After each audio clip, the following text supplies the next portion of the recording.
We are live. We are live. This is Senate Finance. This is Thursday, January 8th. Today we are going to kind of continue on our review of Act 73, and Julia is here. Yesterday, John went over all the tax law sections with us. Julia's going to talk about the numbers and what's there and what's coming. And then we are going through S220. John Gray is going to walk us through it. And that is the bill we just got. I assume it's here. That is the pro tem's proposal to limit growth in school spending for the next 2 years. And so we will walk through that next week. I am scheduling all the fondly known as the Bs, principals, school boards, NEA, and whoever else would like to talk. I feel somewhat concerned that there is no taxpayers organization to represent the taxpayers so that we would hear from both sides. But if there's any taxpayers out there that would like to testify, just let us know and we will hear from you. Tomorrow we're going to hear from the Agency of Education and updates from them as to what they've been doing. I'm looking at this point. We've got this task force saying that we wouldn't save money from larger districts, and the administration saying we've got to do larger districts or else. And I'm looking for some hard numbers. Even if we have to take a theoretical district and say, this is what your theoretical district would look like, this is how the numbers would work. So we'll see how we do with that. But right now, we have Julia.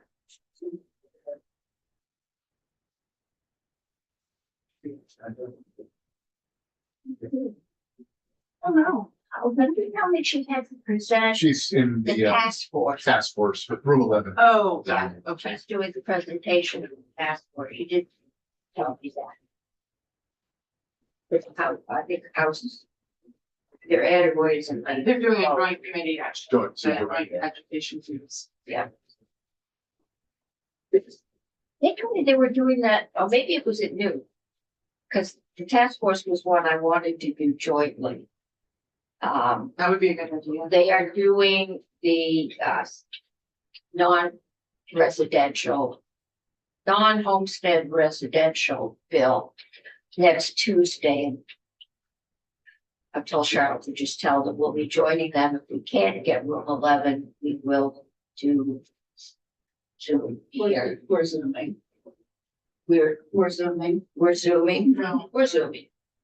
These chairs are definitely more comfortable and conducive to listening than Room 11. So we will be hearing that presentation jointly. I'd hope to do the task force, but we will have them in also to talk to us. So Julia, floor is yours. Okay. Welcome. This is your first time of many in here this year, most years.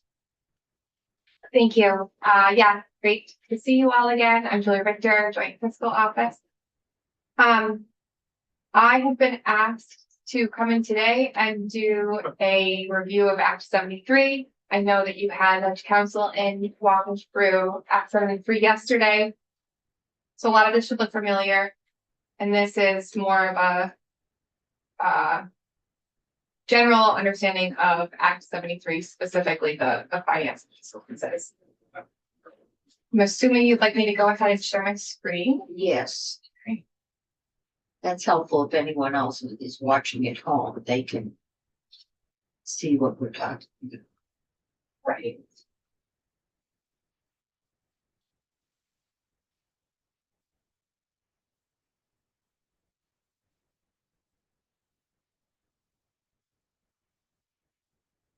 So this is posted on the committee page under my name. A reminder, we're nonpartisan. Fiscal office, you saw it a lot, that's a lot last year. So one committee We have a rule bill is that's we gonna do fix not that shoot issue. I hope messages. not. No shooting messengers is allowed in this room.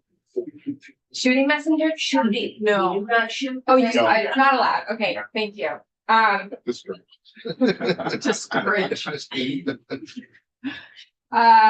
So what we're gonna be talking about, brief review of Act 73, the high level pieces, and then I'll be going into a deeper review of a lot of the slides that we went through at the end of last session, and then some new ones, so a deeper review of the fiscal pieces. So the foundation formula, supplemental district spending, also referred to as SDS, property classifications and tax calculations, the homestead exemption, and the fiscal transition mechanisms. So not intending to be an exhaustive review of the many pieces of Act 73, but a reminder of the major fiscal mechanisms.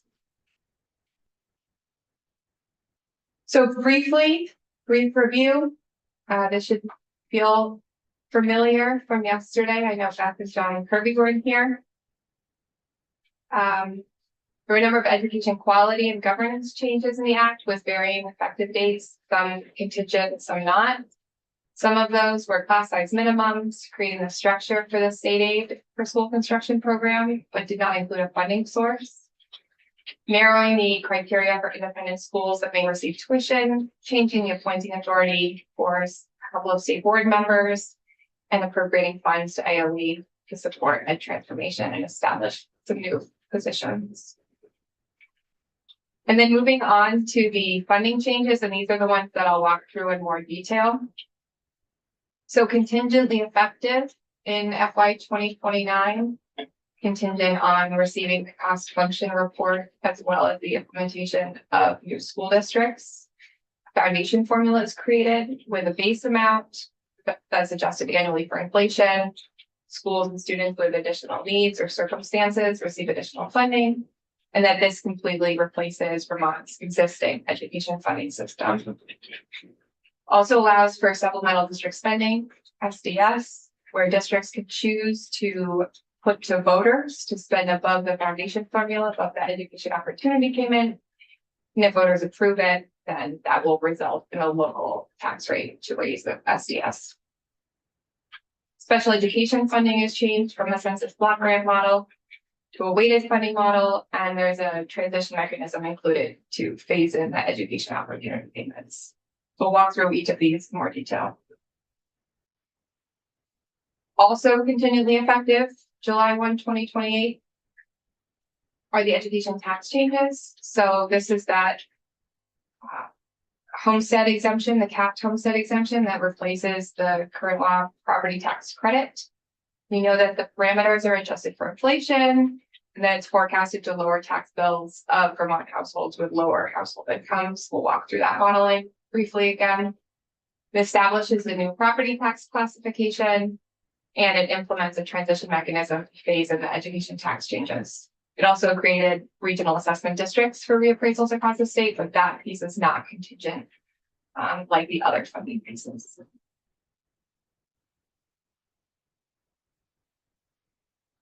So the foundation formula, contingently effective FY 2029.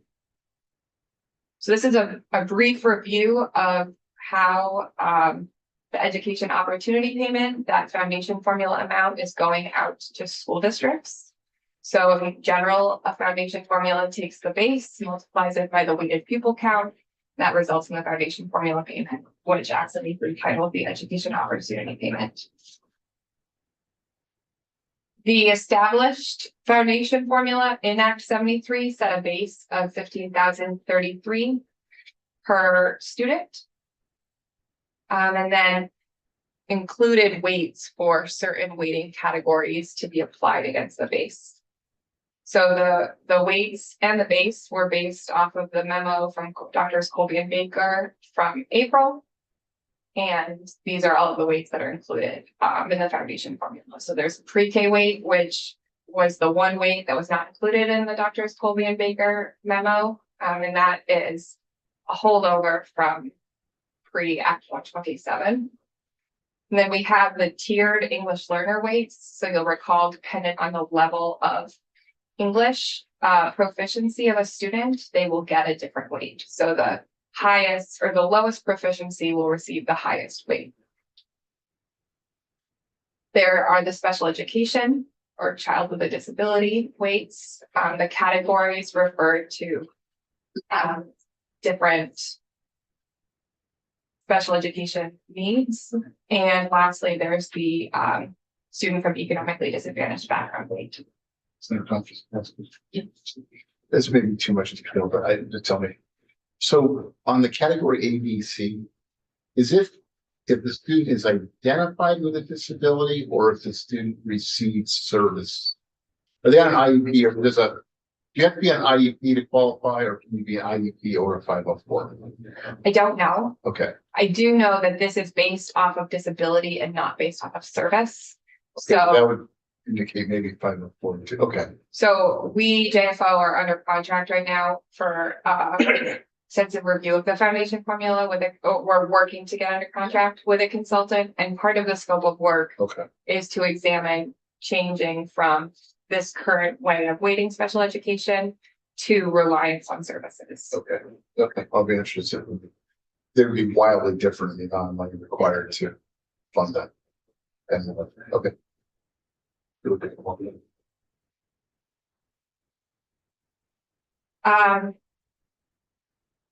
So these are the weights within the foundation formula. There are also the small school and sparsity support grants. So you'll recall that in addition to the weighted pupil count, there's a grant for schools that are small by necessity and schools that are sparse by necessity. There are 2 criteria for each of those grants, and the grants aren't mutually exclusive.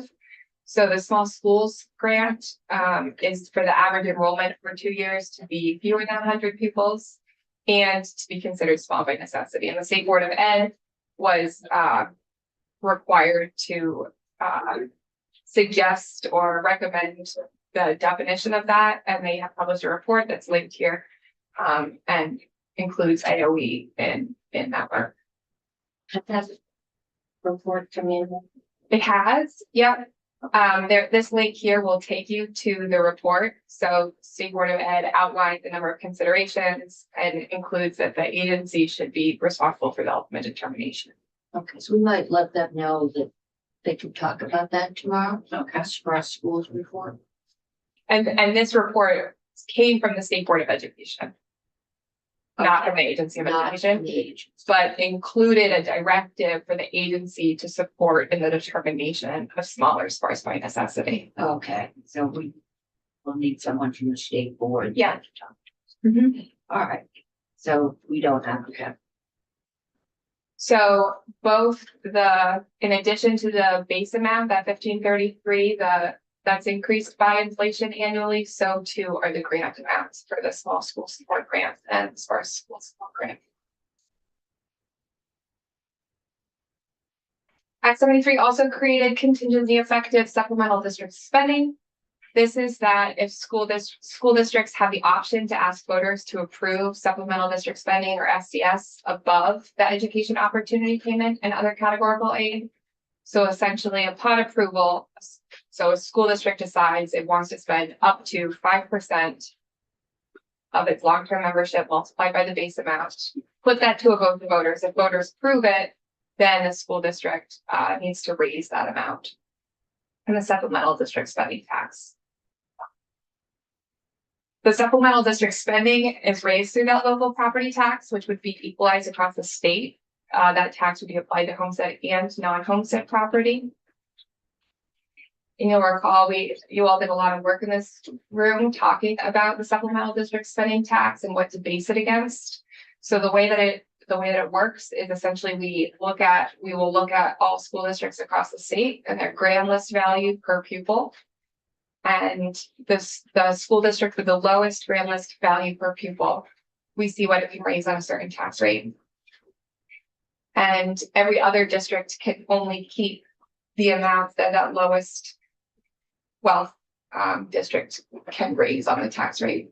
All of the amount that's raised on that tax rate above that amount is then recaptured at the state level. And did you say that that's on all properties? Yes. Okay.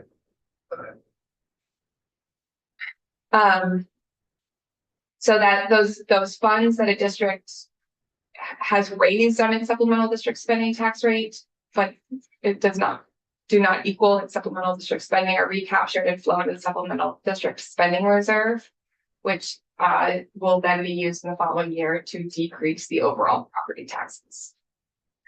And that's just uniform across figuring out the yield for the following year, right? So there no longer is going to be a yield, which we're going to get to. Yes. Right. So the SDS yield, yes. So, and at the end of the slides, and I can pull them up if it's helpful, I relate to like the actual mechanic number example of how to go through it. Yeah.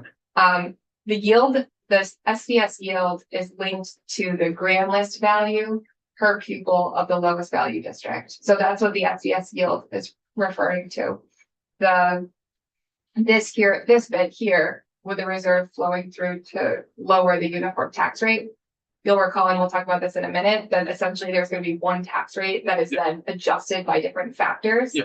So the reserve funds will be used to lower that one tax rate before the factors are applied against it. I need to get my terms correct now. They're all A lot of things. term. I know. No. Just when you learn I know. A couple more weeks, we'll all speak finance.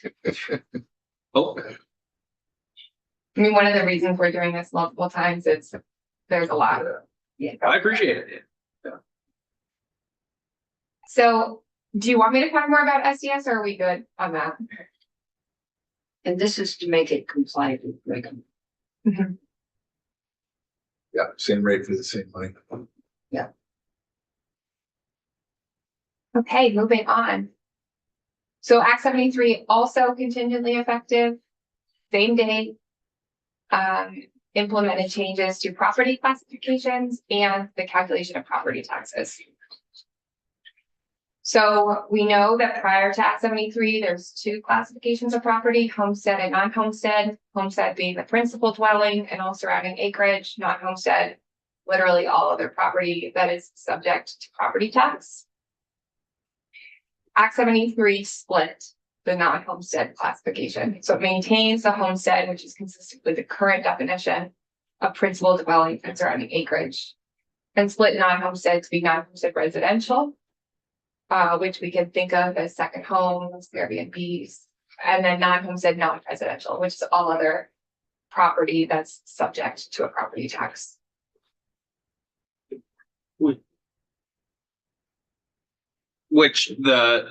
It's a little confusing because in my head, non-homestead residential would include apartment buildings, but that's actually a non-homestead, non-res, correct? My understanding is that that was the intent of the legislation. There may need to be a little bit of technical cleanup, but that is how it has all been interpreted. Yeah. And when we hear from the Department of Taxes, they are going to be looking for some more clarification about mixed use. Yeah. Buildings, and the other one that came up, I think it was last year. One of the proposals, if you remember, was to raise the rate on non-homestead because we need to raise the money. Because we had to go back to fund the rebate, the tax rebate that year, because the rebate is based on last year's taxes, and so it wouldn't have picked up. What was pointed out at that time is that our housing authorities, our subsidized rental units, cannot raise their rent. Their rent is limited to a proportion of Income. their residents' income. And so they are kind of separate there.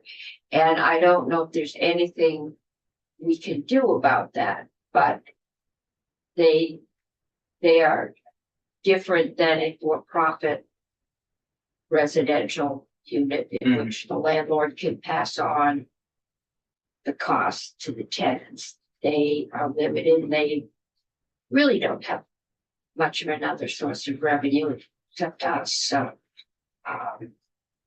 that's something we might want to hear a little bit more about, at least as we go through this, to be aware of the issue. Yeah, I will say, and I know you're gonna hear from them next week, but the tax department has published their report, which is also linked in this slide deck.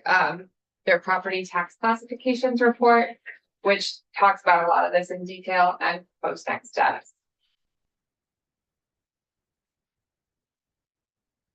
So in addition to the changing of classifications, Act 73 also changed the property tax rate to create a uniform statewide property tax rate that's then adjusted by the different factors per the classification.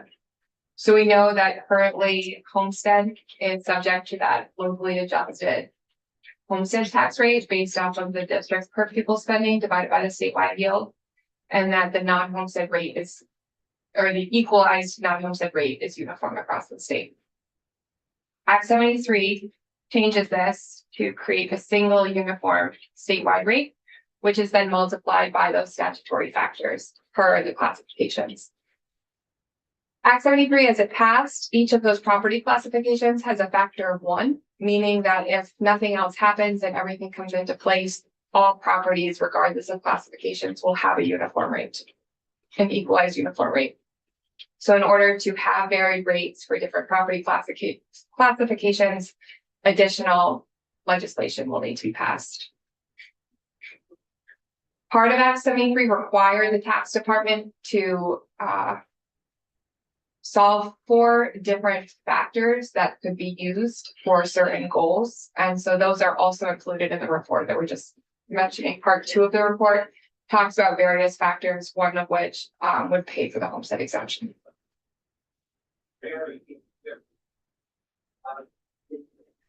Speaking of the homestead exemption, Act 73 also created contingently effective the homestead exemption and repealed the property tax credit. So we know that under current law or previous law, homestead property tax payers are eligible for a property tax credit based off of their income and house site value, and those parameters are fixed in statute. Contingently effective, Act 73 repeals that property tax credit and replaces it with a homestead exemption, in which a certain portion of the claimant's house site value is exempted from the homestead property tax. Only permitted against the first 425,000 of equalized house site value, and it's tiered based on income. So the lower a household's income, the more is exempt from that property. Well, we might want to talk about setting some kind of an inflator on that. So inflators have been included. Yeah, for the with homestead the exemption. homestead exemption. Okay, because it's been a fight between the House and the Senate every time I've been involved about whether or not we should raise the income level and the house value. Senate has generally wanted to raise them. And so we've reached the point now where the exempt housing value doesn't really calculate with the recent inflation of housing values, even though they have income, it hasn't been inflated like that. So, Yeah, so the homestead exemption included in Act 73 has an inflation adjustment attached to both the household income as well as this cap of 425. good. Small print, I didn't remember. I have a question. It might be way too into the weeds and might be a question for tax. I don't know, but I'll pose it anyway. So currently, kind of an issue that I always see in real estate sales is that when somebody sells a home and they have a credit, that credit is theirs. So at closing, the buyer has to pay the seller that credit, which travels with them. And in this case, you'll have a lower tax bill based on an exemption off your property. Would that still travel with a seller to their next property? I don't know. That's Too into the really weeds, okay. I don't think so. I don't know. I don't, well, I mean, we should talk to tax about it. Yeah. Because it's based on the property value and a combination of property value and income. So I don't know how that would travel because the new property would have a different value. But it would still take off whatever that Would be. Yeah, But it, it depends on the value of the property. I've tried to fix that since day one, when I was still on judiciary. It's, yeah, it's considered, if you go to, it's based on your income in your house value. Right? Yeah, It's a flat, like if you make X amount of dollars, your exemption off whatever your house is valued at for Up to 425. 425. It just subtracts it. So if you sell and buy something else that's a different value, it would just be subtracting that same number. But a credit is something you're paid, an exemption is something you don't have to pay. Well, you're- How it would travel in the same way. Yeah. And the argument was, when it went in, that it belongs to me. It's based on Right. my income and my taxes. Yep. And if I buy another house in Vermont, it's going to be, Travel. so it travels with me. I think it's when some of us sold more than one house where it was traveling to Florida. That the, you're asking this buyer who's getting nothing. They have to, but what they do is they pay for the rebate the rest of the year. Yeah. And you're asking them to pay that when these people are not paying property taxes. I'm the same Yeah. same boat. And the as you. realtors have not been happy with this since day one. We've had the realtor's lawyer and our lawyers and everybody's lawyers. We were here till midnight. But The last day I of the think this session. is a different thing This because is the a credit different is setup. It is will like, here's your credit. Yeah. But as an exemption, it's like something you don't do rather than something you Well, get. it's But I not think how it'll- it's not tax. I think it'll be the same, like tax will determine what your exemption amount, is it gonna be an actual dollars being sent to the town? Because you're gonna want the full tax bill, so say you have a $10,000 tax bill, you get a $3,000 exemption, that's now called an exemption. That means the state is gonna send $3,000 to the town and you're personally paying 7,000, But it's like it works Yeah. now. isn't it isn't it the amount that you don't pay taxes on? It's the amount of your property. Yeah, That it's you what you're don't pay not paying taxes on. tax. Right. It depends on the amount and the rate. There's We will come to a decision and decide what we want to do. it's not, I don't know. Because this is one thing that has not been settled since we did Act 60. And I think just for better or for worse, we will decide, does it travel with you? Do you get paid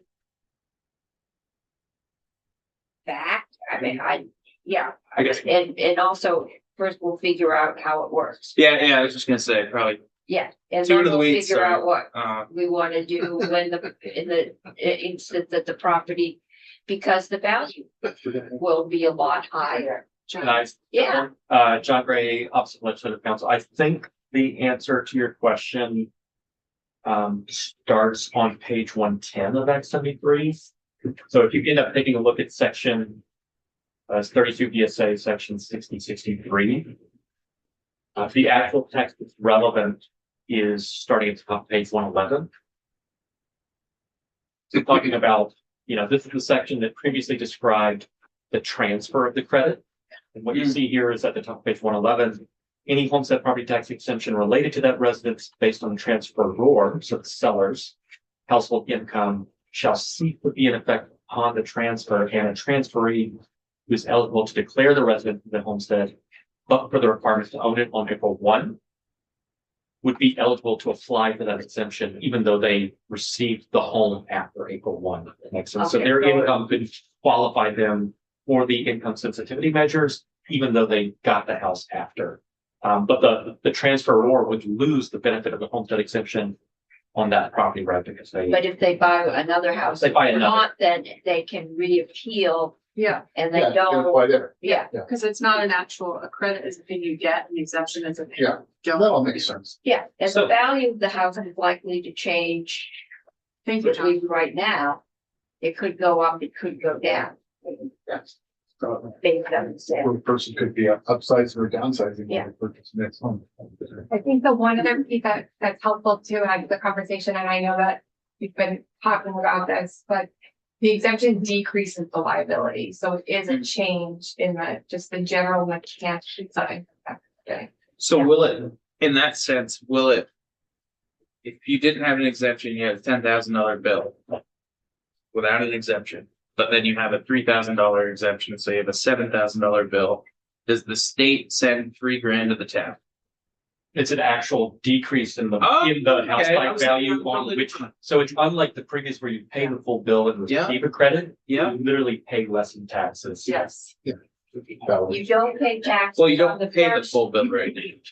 The state sends money to the town.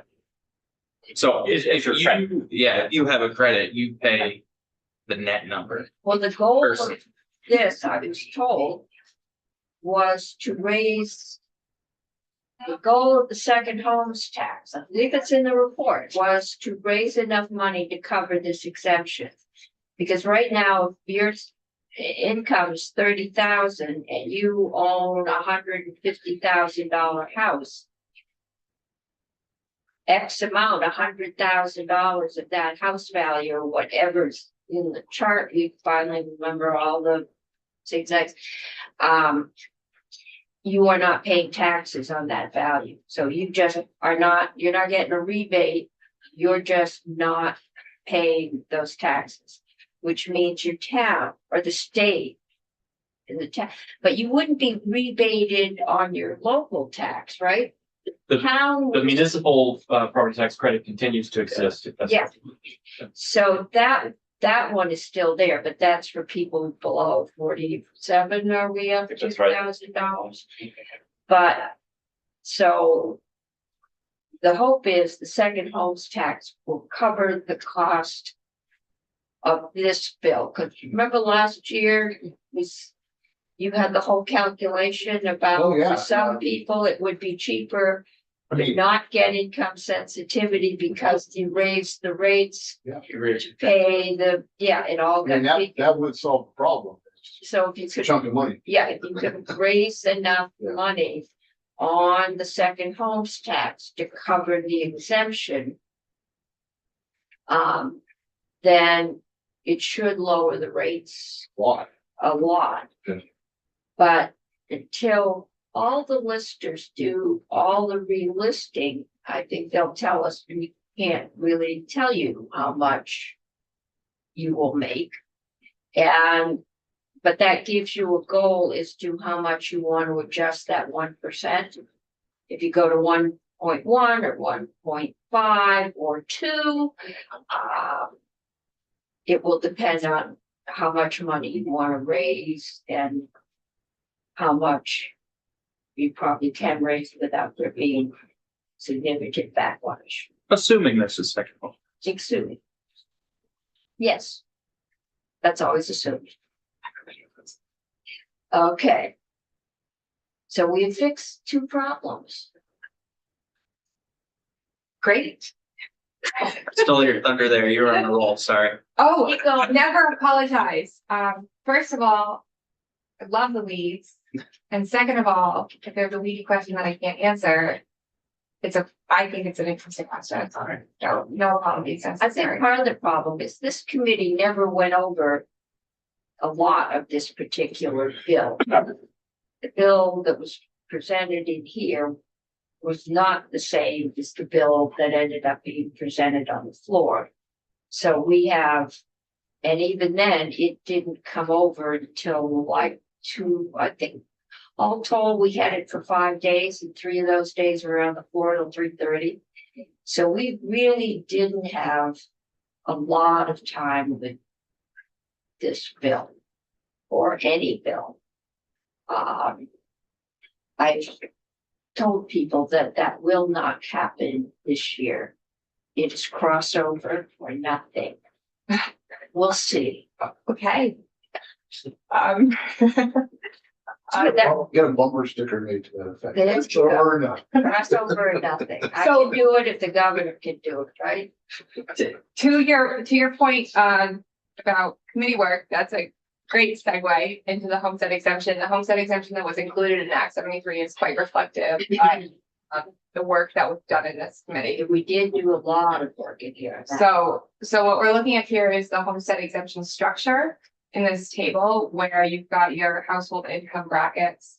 And the corresponding exemption for each one of those. So for instance, if your household income is 10,000, you would be able to exempt 95% of the first 425,000 of equalized house site value. You'll recall that the estimate is that the homestead exemption included in Act 73, all else equal, would cost approximately 35 million more than the property tax credit in the same year. And to the comment earlier, by the chair, the statutory amounts. So all of these statutory amounts are increased annually by inflation.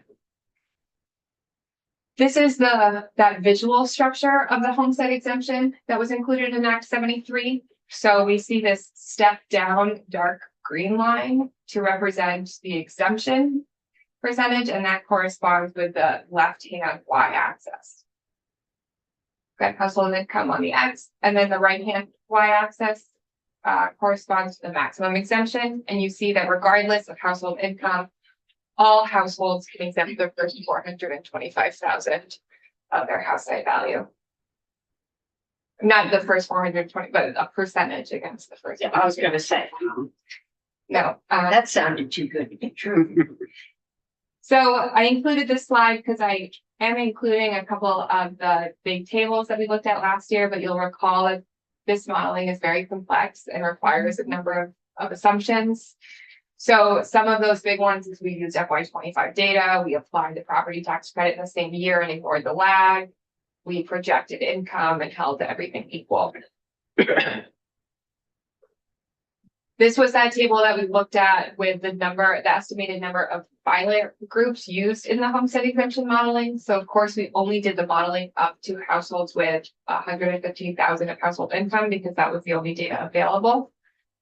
And the way to read these charts, you'll recall, is, for instance, for a household with income between 0 and 5,000 and a equalized house site value between 0 and 50,000, there are approximately 40 households. Or there were approximately 40 households in that group.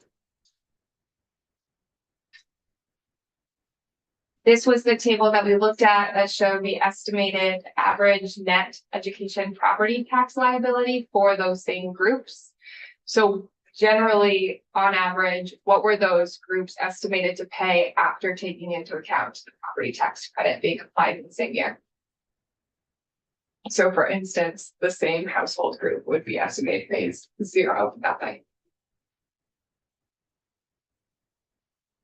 And then this was the chart that you'll recall we looked at all of these tables, examining impacts of the estimated homestead exemption. So this table is showing the average change of the homestead exemption compared to the property tax credit. So the cells that are white or not shaded are representing an average increase of the corresponding amount with this change in policy. So this would be an average increase of $52 to the annual property tax bill in FY25. The shaded cells are representing a decrease by the same corresponding amount.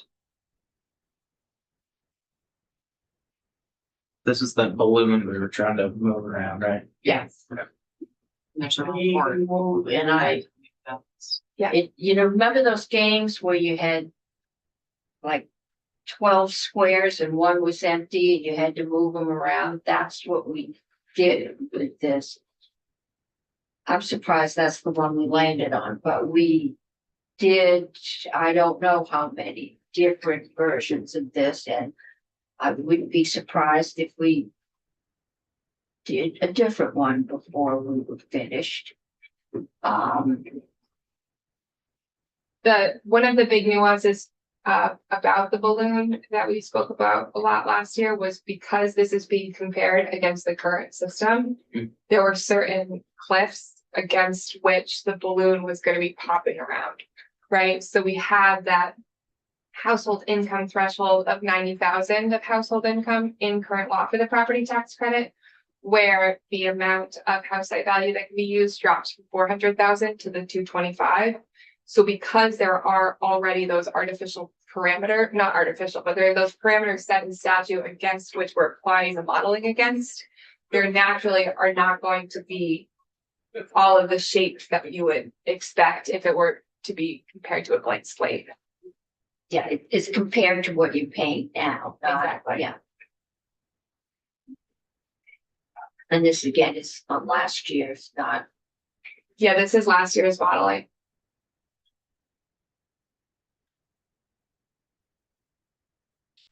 So moving on, I've included, so there were a number of transition mechanisms also contingently effective. I've included the 3 fiscal transition mechanisms for Act 73. So also some of these will look familiar to the committee because you all put some of these in. There's the transition from a district's education spending to its education opportunity payment. There's the transition of the cap of supplemental district spending. So what percentage can a district choose to spend in supplemental district spending? It decreases over time. And lastly, there is that cent discount, the transition for homestead property tax rates. So the transition from education spending to education opportunity payments.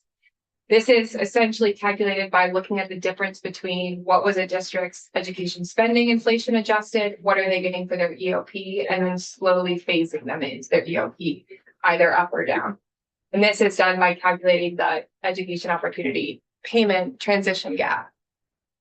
So that's done by subtracting the district's education opportunity payment from the inflation adjusted FY25 education spending to get that transition gap, and then multiplying that transition gap by 80% and 60% and 40 and 20.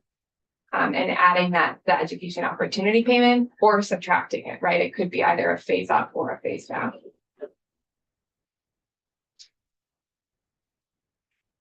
The supplemental district spending transition. So this again is the amount that a school district is permitted in supplemental district spending if it's approved by voters. And this decreases over time. So the first 5 years after assuming this all comes into play, the first 5 years, school districts would be permitted to spend 10% of the long-term membership multiplied by the base amount. And then starting in FY 2034, it would come down by 1 percentage point each year until we get to the statutory 5% in fiscal year 2038.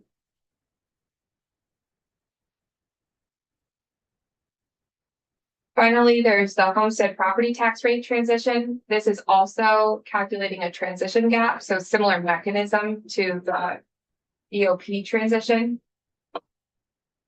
So to calculate the tax transition gap, that's done by taking the FY 2028 homestead tax rate and subtracting the assumed FY 29 homestead tax rate. That assumed tax rate is what would the tax rate be if there were no transition?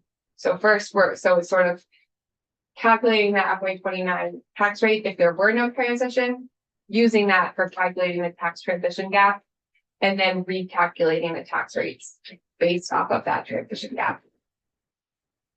And again, it's phasing down to be 20% each year until we get to FY 2033. And these are cent discounts. And finally, a few considerations. I think we've spoken about most of these, but many of the pieces of Act 73 are contingently effective.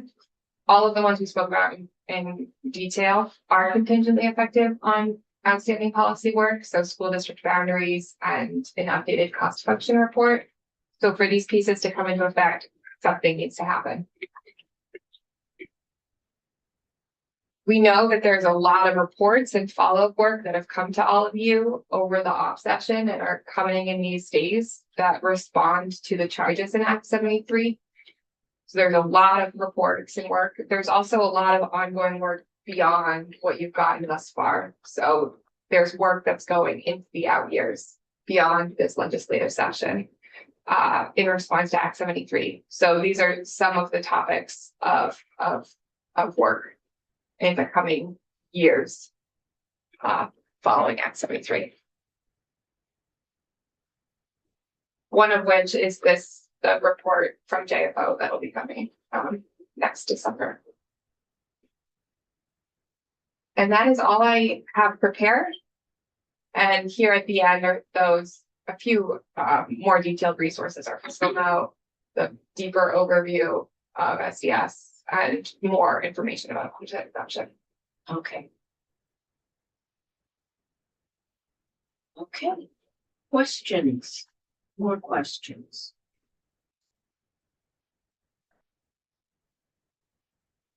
This will get clearer if we go along, I think. But I'm looking at your information in your districts. Most of the money, the fiscal pieces, so the funding pieces and the tax pieces, some of the governance and quality pieces are contingently effective. And the regional assessment districts are not contingently effective, but Property tax exemption, is that? that's contingently effective. The exemption, So we have governor who's saying he wants the districts. We have a district task force who has come back and said, we don't think the districts will save money and we aren't recommending any. But I gather, but we're going to have to make some decision about base we're going to start moving forward on. I'm going to be meeting with the chair of education tomorrow and I'll see what he's thinking. I know last year that committee did work on districts. So we'll see if I can get an idea as to where we will move forward, and I hope that the Department of Education can also give us some indication as to we set with the 5 giant districts that were recommended last year. And do they have any numbers that would disprove the task force saying that wouldn't save money? And see if we can't start on the same page at some point to move forward. We got all the testimony from, Nate Levinson last year, where he talked about that extensively. Yeah. I'll look at it as saving money because, I mean, the foundation is the foundation, right? I mean, it is what it is. Yeah. So what you're talking about is, would a one district configuration be able to, get more money down to the kids and use less of it at the administrative level, and which is the best district for delivery and efficiency and income and outputs, not whether it's going to save money, because the foundation is what it is. I mean, we have no matter what district configuration we pick, the foundation is the foundation. Direction. Yeah, and I think that all would we factors in. save enough money to be able to invest enough money to improve education? I mean, those are the questions that Yeah. when you go out to talk to the public, we Right. don't have answers for. But they're all gonna cost the same. They're all gonna cost the same, then why go through? Yeah. So, I'm hoping over the summer, somebody crunched numbers at the department. Because this is really their proposal. And, I'm gonna leave it to them to defend it. And then we'll see where we're gonna go.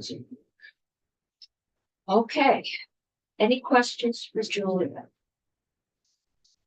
Thank you. Good. Okay, John. Shall we? Okay. Let's walk through our newest bill. We've got 3 or 4 other bills. We're gonna do a walkthrough next week. The one I know will probably require action this year is the 248A. which is the allowed cell towers to go, not to go through an alternative permitting process to Act 250. I think it's been in for a decade, and we keep sunset, putting a sunset on it in 3 years. I put the bill in as a placeholder, just taking away the sunset. I have no idea if that will hold. It hasn't in the past. But that one, there is a sunset, so it will either go away, it will go away, and I think it is next August or July, unless we take action. So that's the one that I know has a time constraint on it. And I'll try and get that moving as quickly as possible, so it has a reasonable chance of getting through the other body. So, and it'll be a nice break from education. And we will be starting on healthcare, probably, or health insurance the end of next week. So this is going to be the most unpleasant year I can think of. This excites me. Sounds good. You want me to talk? Yes. Okay. John Gray, Office of Legislative Counsel. Do we know if Senator Baruth is coming? No, not that I know of. Okay. I think he's giving you all the joy. I get all the fun. He actually did quite a presentation on the floor the other day. Okay. I was thinking, That's good then. It depends on what's zooming in, but that's pretty good. Okay. So we're talking about S220. This is an allowable growth bill. I'm just going to start with the statement of purpose. Bill proposes to limit the growth in each school district's per pupil education spending in fiscal years 28 and 29 to a specified allowable growth percentage of the district's prior year per pupil ed spending. Before I talk about the text, I'm just going to kind of give you what this does. You may be familiar with previous allowable growth proposals. Those were often done in the form of an alternative excess spending threshold, right? So they preserved that structure where you could go above your allowable growth percentage, but you would be taxed on the basis that you exceeded the threshold. This is not like that. This is a straight cap. This is an allowable growth cap. It does not tax you above a particular percentage of your district's ed spending in the prior year. The district literally cannot spend more than the proposed allowable growth percentage. So that's what this is. And just to note, you're going to see the fiscal years 28 and 29 listed. Julia helpfully pointed out that FY29 is, of course, the first year of foundation formula rollout. So I would think of this act as agnostic as to what's otherwise going on. You could touch this piece later, depending on what's happening, but just know that this is a 2 fiscal year cap on education spending. It would not impact this year's school budgets. It would impact the following year, fiscal year 28. We got this nice short section. So for fiscal years in question, 28-29, a school district's per pupil ed spending shall not exceed the sum of the district's per pupil ed spending in the prior fiscal year and the district's allowable growth. So you're getting basically an allowable amount of growth above your prior year ed spending, and that would be the effective cap at which you could spend per pupil. Intuitively, allowable growth, that's just the product of that growth percentage and your ed spending in the prior fiscal year. That's what produces a nice dollar figure for you. The actual method for calculating, the actual thing that tells you what your school district could spend above the prior year ed spending, is this allowable growth percentage. The way to think about it before I talk about the text itself is just, it gives you an allowable growth percentage as a function of where your district's ed spending stands relative to the highest spending district. So the less that you spent in the prior fiscal year, the more that you would have an allowable growth percentage. That makes some intuitive sense. The more that you had in education spending, the lower your allowable growth percentage would be. And we'll talk about this, but there is a minimum percentage, so it does end up flattening out at the higher end of that sort of thing. So how is it calculated? Allowable growth percentage is 9% of the difference in per pupil education spending in the prior fiscal year between your district and the highest spending district excluding GORs, because those could throw off what that highest spending district is, right? So take 9% of the difference between your district and the highest spending district, and then express that as a percentage of your district's per pupil ed spending. Note, however, on lines 9 and 10, that there is a minimum allowable growth percentage of 3%. What this means is at the upper end of spending districts, school districts would be at this 3% figure. That's the lowest allowable growth percentage that you could have. And if you were on the lower end of ed spending in the prior fiscal year, you could have, I think, empirically as high as 9%. I mean, theoretically, you could have a much higher percentage, but I think empirically, you're going to see a range between school districts with an allowable growth percentage of 3% up to something like 9%. I can talk about the calculation, but it is that plain English description. So you subtract your district's per pupil spending from the highest per pupil spending in the prior fiscal year, you divide it by your district's per pupil spending, and then you multiply that by 9%. So it's giving you a specified percentage of the gap between you and the highest spending district. And that sets an actual cap and not a threshold at which a school district's ed spending per pupil would be set. That's the full bill. Takes effect July 126. Again, affects FY 28 and 29. Happy to talk through some of the math or the concept here. Note that, the figures chosen are policy decision, right? What this percentage factor is 9%. That's going to determine how magnified the difference is, right? And then your floor says where it flattens out. This has come a long way. I was first told it was in the works, it was a flat 2%. Yeah. And this, I think, come a long way to be more tolerable or more in touch with perhaps the reality. If it's the right numbers, I don't know, but Yeah. it definitely has mellowed over time. So I'm happy to talk about some of the mechanics. I should raise with you that there are potential constitutional concerns with this. Not taking a position on. Right, but Because, what are they? So one could be under the education clause, Vermonters have fundamental right to education. Depending on how this is perceived, let's say, for instance, if you treated, and this isn't necessarily the case, but if someone makes the claim that the budgets that would have been voted, absent the cap, are the amount of funding that's required to produce education for Vermonters, you could say that there's a potential for violation of the education clause because you would be depriving students of their fundamental right to education. I'm not saying that that's what this does, just Right, pointing out but that someone would could make a be- claim along these lines. Could be an argument. All right. The second one, which is I think Wide open. a clearer argument than the fundamental education right argument, is the Brigham argument. And basically someone could claim, they could challenge under Brigham alleging the cap imposed, which differentially imposes, limits the amount of per pupil spending.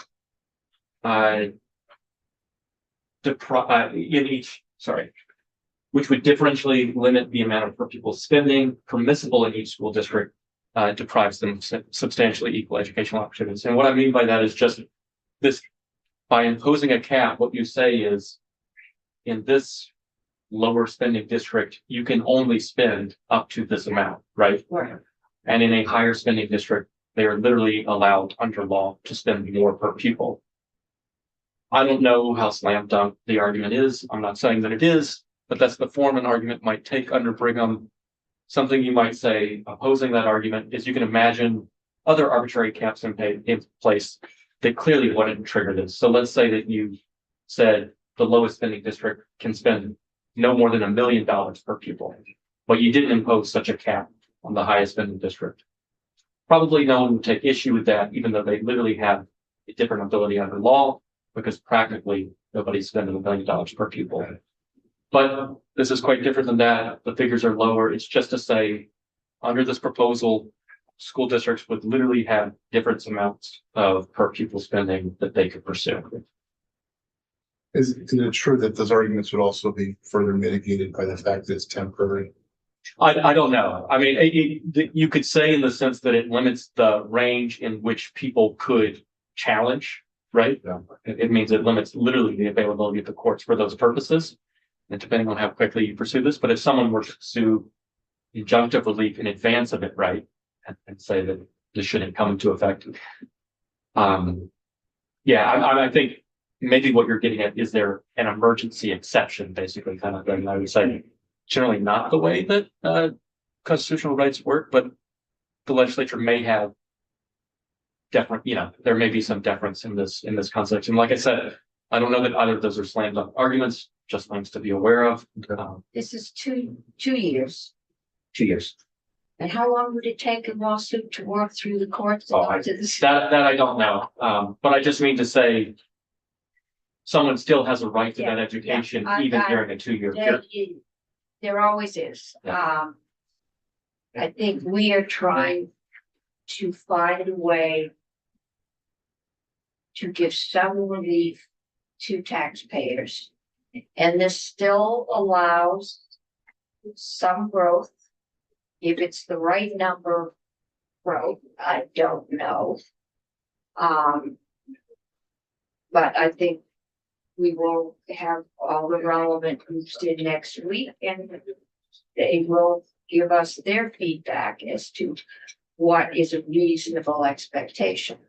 I think it is reasonable to expect that a year from now, the state will not be putting in $100 million to buy down the tax rate, which means the voters will see the full hit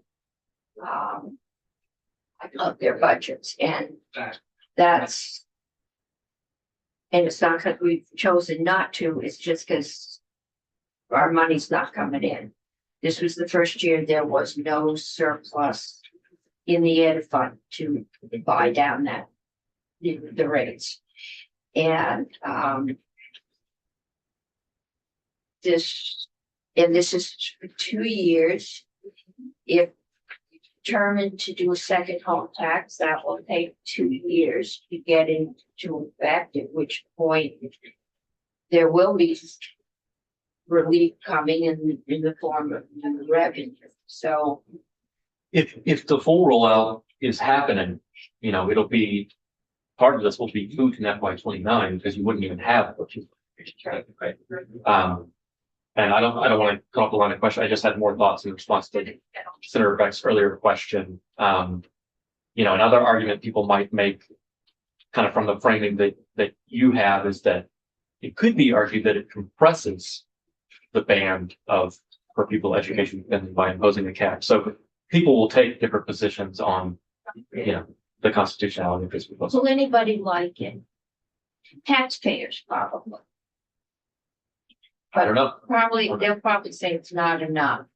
I mean, if nobody likes it, it's probably good anyway, but it should. So I just want to make sure I'm understanding the math correctly. Mhm. And then I just have a couple comments, but. So if I'm looking at, paragraphs B, little Yep. I, just the math part of it. Mhm. So if you're the highest spending district per pupil, let's say you're 30,000 per pupil, and so you take your 30,000, subtract by 30,000, you get 0, so you would not be able to spend more. Your cap would be, Your cap would be the minimum of 3%. oh, it would be 3%. Oh, I see, okay. If you're only looking at B, you're totally right, which shows the calculation.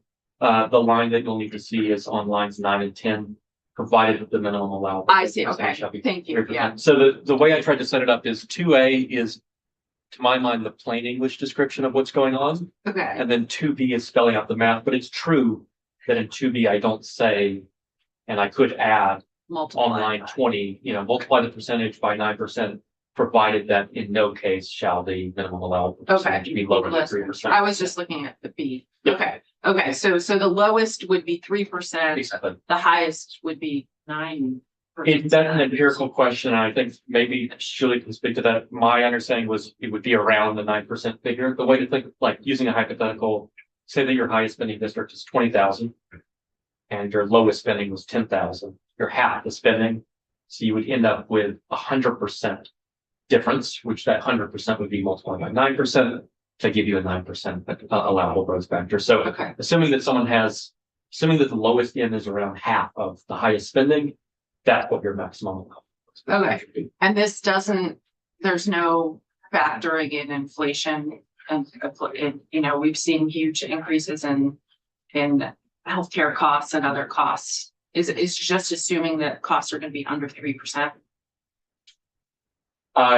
It imposes a harder, that's right, that's right. Okay, I think so that's the way it's not actually addressing any of the cost drivers in education. It's just imposing a random cap. Which is, I think, where the concerns around the fundamental education Yeah. piece come in, is Okay. just if you have uncuttable costs. Right. And they had to cut. It's not Right. addressing those at all. It's also not addressing tax rates, because you can have a lower per pupil spending. You know, school districts can cut their budgets and still have their tax rates go up. So it actually won't help taxpayers in some districts, or in fact, probably many districts, because there's not a direct correlation in lots of cases, but by the rate and the amount. While your per pupil spending could go up in a year, could not go up in a year, and you could still have higher taxes in the previous year, depending on total revenues across total ed spending across the state.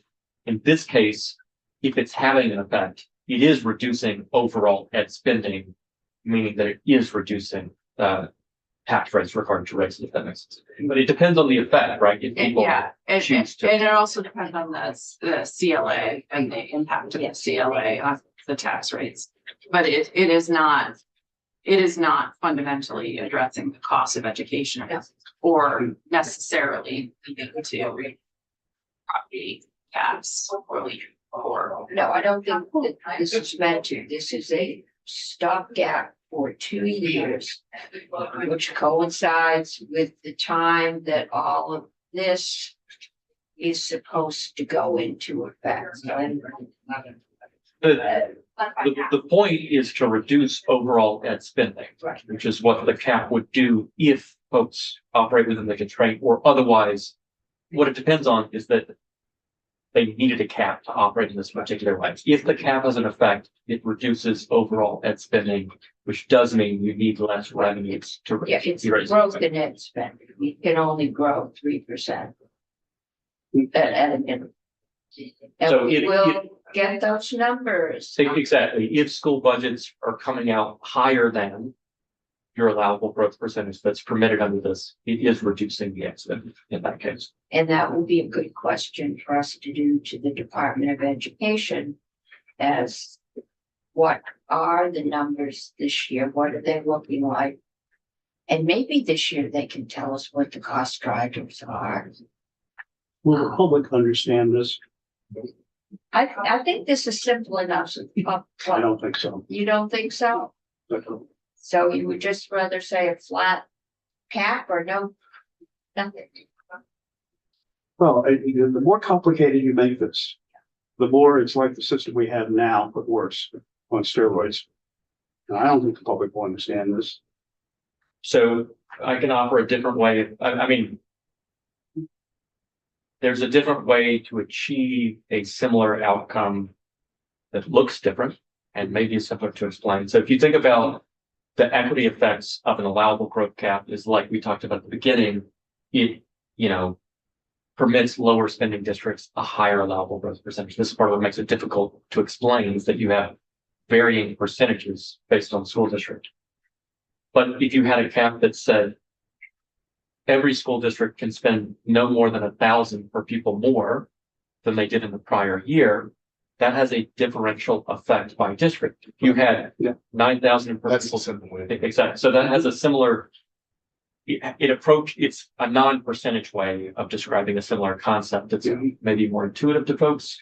And so that 1,000 has a different impact if you're a 10,000 spending district versus a 20,000 spending district. But that doesn't do anything for pitchforks in 27. And it doesn't help lower spending districts that we'd like to have. And okay, Good point. but that also if we don't do this, do we do anything and just leave the taxpayers looking at who knows what next year? I kept hearing that we were in Montpelier School Board meeting last night. I kept hearing hurts people. I'm sorry. Hurts people, Yeah. that phrase, Oh, cutting education hurts people. Raising taxes hurts people. We are in a situation where there is nothing we can do that doesn't hurt somebody. And that's a really miserable place to be. Mhm. But doing nothing will also Mhm. hurt everybody. So we're gonna have an interesting year. And I think the next few weeks, we will really just be trying to get a roadmap as to what is allowable to be talked about, and what, you know, where's this road trip headed? It sounds we have a redistricting commission that has a different definition or destination than the bill. We have an administration who has a destination that is somewhat reflected in the bill. And then we have the people, and the people that don't want any change are not happy, and the people that want a whole lot of change aren't happy. And We can treat people equally. yeah. So we will see where it goes. Any questions for John? I think this is a little. I feel better about this bill than the original proposal. I don't know if it's the solution, but I think it has definitely become more workable as it's gone through the last week or so and being put to paper. We'll see where it goes. I Well, can if you look at guarantee any- that your emails will be busy. So, as you look at any of these bills, even how this, as you think of the various populations and how they will be affected practically in the short and sort of medium term, and then you think of what people want or don't want. And again, you have, depending on the population, you have some people who want A and some people who want B. And kind of reconciling that is going to be a real challenge for us. It is. It is. It is painful for us to do this. And I think, like most people, we avoid pain and wait till it's reach the crisis. Well, I mean, I think as we've said last year, though, leaving things the way they are is worse than just about any of the solutions that have been suggested. I doubt that there are any schools that are really feeling good about their budgets. Because of the pressure they're under. I don't want my local schools who's laying off 2 classroom teachers.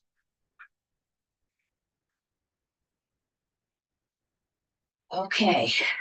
Questions. Julie. Is there anything Joyce Fiscal can run or analyze in this for us? Have you done it?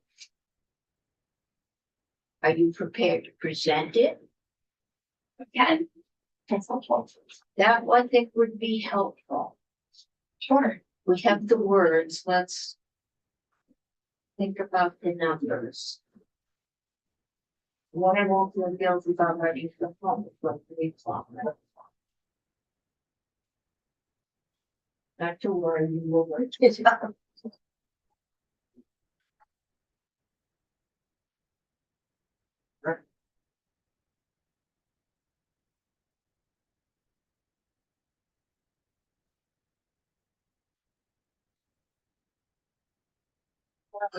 Welcome back. I'm Julia Richter, JFO. I don't have any slides prepared because I wasn't It's okay. planning to testify, on this, and I do have a chart prepared and some numbers, if that would be helpful. Yep. So everything that, I would, echo everything that John has said about the math. I think the primary piece to start on is to your earlier conversation. We don't know what school district budgets will look like in FY 28 and FY 29, and so we can't forecast forward looking at FY 28. What JFO can't predict what FY 28 budgets will look like. That being said, we have done estimates of if this bill were to be implemented in fiscal year 2027, the estimated savings would be approximately $68 million. So the way that that is calculated is essentially looking at, for our preliminary budget, education spending estimates in fiscal year 27. We have those numbers from the agency. What would the permitted education spending be for allowable growth under S220 of the number? Under S220, calculate what the total education spending would be, looking at the difference. So looking at how much would be, what would education spending be if people were to be capped by this bill in FY 27. So that is the preliminary estimate of 67 million. How that would shake out over school district tax rates would depend, of course, on the other pieces of the education fund, the performance of non-property tax revenues, other education expenditures, and that being said, we know a reduce in expenditures from the education fund, all else equal, does lead to a decrease in property tax rates overall. I do have a chart. Would that be helpful for me to show the graph? Okay. I'll need to join the Zoom again.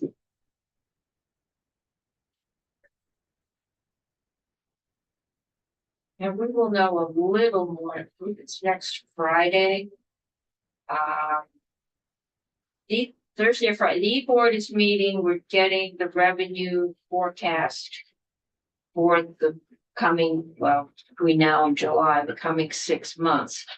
So I don't think anybody expects it to be really rosy, but we will have some forecasted numbers that we will be working under. And next Friday, we're doing a joint, I assume it's on Zoom. Or are we all? We're in room 11. We're all, oh, we got room 11, okay. But it's with Senator Pro. With the Senator Pros, Tom Cavett will be here to go over his fiscal forecast, with us. And then we will at least know what the future is projected to look like in terms of revenue, if nothing else. Yes. And then we will come in and show the education for the outlook for the forecast. Did you want me to go ahead and share my screen? Yeah. So this chart may look slightly familiar.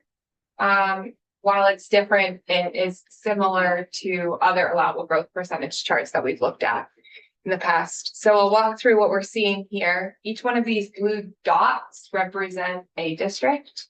I have excluded the GORs from this chart, consistent with the bill. So what we're seeing here is these blue dots correspond to the left-hand axis, and this is the FY 26 per weighted pupil spending. This line, the green line sitting above the dots, represents the allowable growth percentage for each of those districts. And it represents what the allowable growth percentage would be if this were implemented in FY 27. And this doesn't look that dissimilar to, I don't think it was last year, I think it was the year before, when there was a proposal, probably at 10 o'clock at night, that we lower, I think that we lower the allowable growth, or we put a penalty heavier on it. And they were very, very close. Yeah, so the allowable growth percentage follows the same general mechanism Yeah. in this bill as in previous allowable growth proposals. In which it's based off of prior year's highest per pupil spending and the difference between the district and that highest per pupil spending.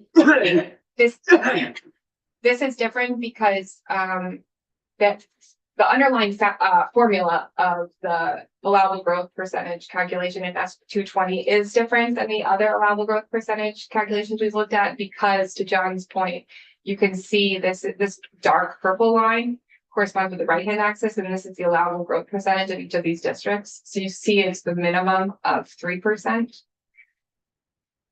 And that factor of 9%, whereas the previous allowable growth percentage that did pass was that factor was 5.5%. So this is a higher factor and a higher floor. But that was so that was a tax rate cap, not a spending cap, right? There was a tax rate cap of 5%, but I'm actually talking about another 5%, 5.5%. Their allowable growth percentage was passed a few years ago. Before it went into effect, it was repealed. And the underlying formula for calculating that allowable growth was the factor of 5.5%. So when we looked at when John was showing the language in this S 220, the factor is 9% rather than the 5.5. What's the average up there? What's that average have to be? Average for what? The growth percentage allowed. The median is 3%. Makes sense. I don't know what the median is, but I can follow up with you on that. What did you say? The amount is 67 million? And how much is the entire head fund again? 2 point, I don't know if I cut top of my head, 2.5 something billion. Okay, so I mean, an easier way to do this, guys, is just to address cost factors that are what is costing more money, instead of putting a constitutionally questionable cap that could potentially impact districts negatively. We dig into what the cost factors are in education, and we were reminded of them over and over and over again last year. That would be a more equitable and potentially longer lasting solution to this problem. 2.5. 2.5 billion. So 67 million of 2.5 billion. I can't do that percentage in my head. I'm not doing it in public, but do you know it? Okay. 2.68. 2.68. Tiny percentage. This juice is not worth this piece. We could save more than that doing our cooperative education service model. Well, I think this would be immediate and for 2 years. If someone can find a proposal that would save at least more than this and bring hard numbers in, that's what I haven't seen yet. Is hard numbers. This is what we would do next year, limit growth. And then start bending the curve down, that it wouldn't be the first time that what came in here isn't what came out.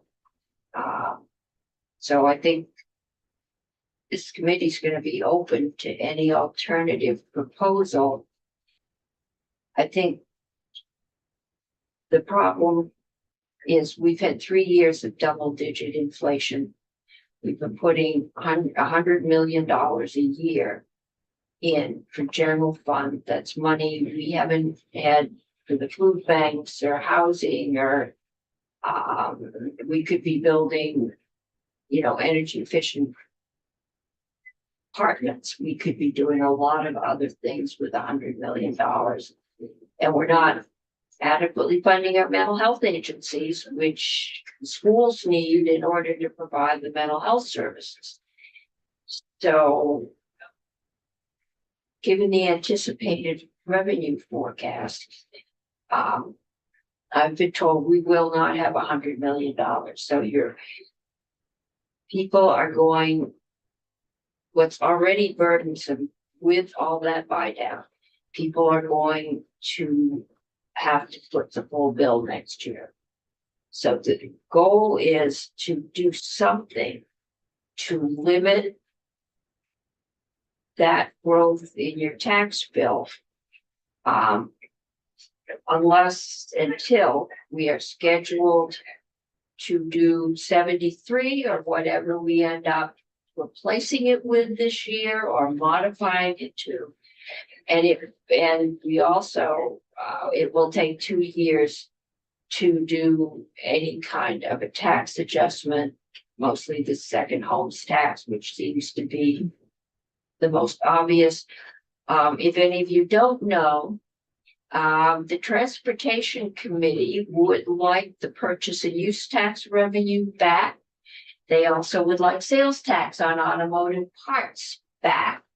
They never had those, but they would like them, and they are in serious financial trouble over there. And because we're putting 100 million into education, we don't have 100 million to put in to help us match our federal grants and pave our roads or help our towns pave and plow our roads, which are only going to get worse. So there aren't a whole lot of pleasant options out there.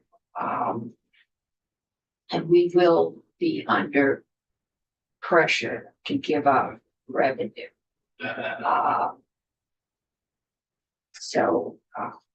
This is a proposal by one member. If we can crunch numbers and come up with something else, more power to us. And I'm open to any, except taxing maple sugar candy, which is the last time we had a sugar tax proposed. That's where it died. I can think of a few things that could save us $67 million. Okay, well, I think, I mean, this is just limiting the growth by that much. It's not saving. It's slowing the growth. It's still going to grow by up to 9%. But the growth is driven by healthcare costs and inflation, then it's manifesting as cuts. Yes, but the people that are paying it, paying the tax bill, are also seeing an inflation in their healthcare costs, and salaries are not growing at 9-12% a year. Get it, but education, we have to provide adequate education per our constitution. And when we start sort of willy-nilly cutting positions, then we're not providing adequate education to students. It becomes a problem. So maybe we should Well, I think we're assuming that we're gonna, that lawsuit money in here. this number will cause us to willy-nilly cut programs. You don't think or you do? I said, we haven't heard, I think we might next week, but we haven't heard Right. that Yeah, this you're will right. have that. Yeah, that's true. Open to hearing about it. We only hear what is on the record in this room. And if that, but I'm looking for hard numbers. I know we have already laid off a significant number of teachers. I would not be surprised if we did not have a significant number of budgets go down again this year. And probably next year. And again, the taxpayers do not have an organization that speaks for them, which leaves us only hearing half of the equation. So I think that's it. But if anyone else has proposals, bring them in. We will see where they go. All right. Still letting you out of here at 3 o'clock. tomorrow. Okay, and tomorrow, I don't know what the weather's gonna be tomorrow. It looks really iffy. I don't say that. Sketchy, it looks sketchy. Don't say that. Sketchy. It looks January. Yeah, so we will, as we usually do on Fridays, watch it. I can't say we're gonna get an ice storm or a snowstorm or a rainstorm. It'll probably depend on how high the roads are to drive home. If it looks like it's gonna be bad, we can change, the agenda and get you out of here early. It's gonna be rain up where we live, This is high at 40. Is that, but it's gonna be Yeah. a winter So mix if, down if here. it, if Oh, you it is? get dumped with 3 inches of ice under. At some point, we should be fine, but I have to drive over the mountain tomorrow, so I Yeah. prefer to leave early this spot. I'm going to get people out. I can try and get you out by 3:30 What? on Fridays, whether Up it's to bad. 100 over the middle. Would you like to go Yeah. off? We should go off live.